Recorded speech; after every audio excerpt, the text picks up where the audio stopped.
Well, you may have heard a small news story that Disney bought Marvel. Right, well, what's this? It's a rumor going around. What are your reactions to that news?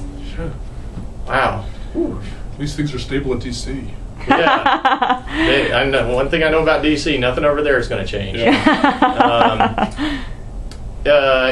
I, of course, immediately called editors and friends at Marvel going, so what are you guys talking about? Mm-hmm. And, you know, they knew exactly 2 hours before the rest of us did. Mm-hmm. So, you know, they had not much more informed opinions. I think everybody's generally pretty excited about it because Disney is most likely using this as their way to, okay, we tend to just command a consumer group up until this certain age, mm-hmm. and then they go away and they don't come back until they have kids of their own. Whereas Marvel has, you know, another level of demographic. Mm-hmm. So Disney obviously sees that as, oh, good, Yeah. we can hang on to them through college now. Mm-hmm. The whole boys network. And I'm willing to help Disney do that. I want to be clear that I've got a family of 4 who would like a Disney World vacation package. So if they want to send me a silver pass and some plane tickets, I'm going to make it happen. Absolutely, me too. So there are all these big upheavals in the big guys of the comics world. How do you see Periscope fitting in now and in the future? Do you want to talk about Periscope? What Periscope's it is? really just a lot of people assume that one of the big draws of working in something like comics and work for hire, freelancing type stuff is that, oh good, you can work at home. It's like, yeah, go do that for 12 years and you're going to get sick of it. You lose your mind in your basement and you run up a lot of phone bills. Yeah, there's a reason they punish prisoners by putting them in solitary. And then you're doing it to yourself. Yeah. There's a reason comics artists go mad. Mm-hmm. Mm-hmm. So anyway, when I moved up to Portland in 2003, Steve was already a part of Mercury Studio, Mm-hmm. and they were a few blocks down.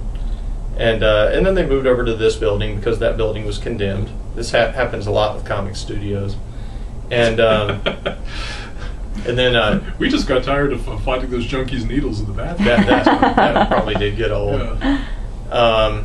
And you know, at some point around then, we had talked about, you know, we need to try to make this studio a more inclusive thing, something that's kind of reaches further across the spectrum of comics. But eventually, it actually started going that way. Yeah, we just about doubled our membership in that time. Mm-hmm. We changed our name to Periscope. I can't remember our exact justification for the name. That's lost to the sands of time. But we ditched the name Mercury like 3-day-old bathwater. Because it appears there's a newspaper. There's a newspaper called the heard Portland about Mercury this. that's made us Apparently, it was around even then. Still didn't sway everybody from naming it that. Made us invisible to Google.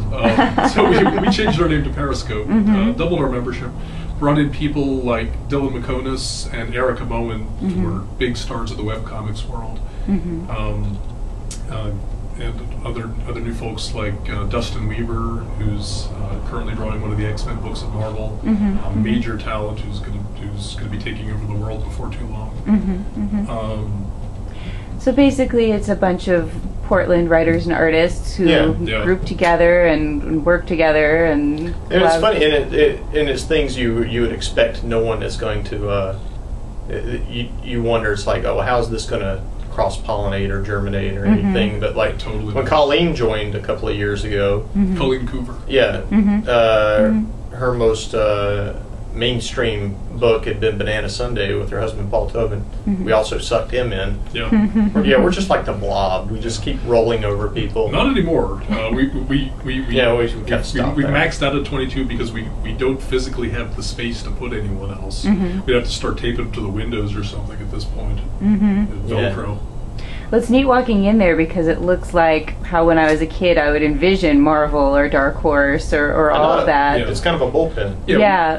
This is what I always thought the Marvel bullpen was, when in fact it didn't exist at all. It was just Stan pulling things off the top of his head.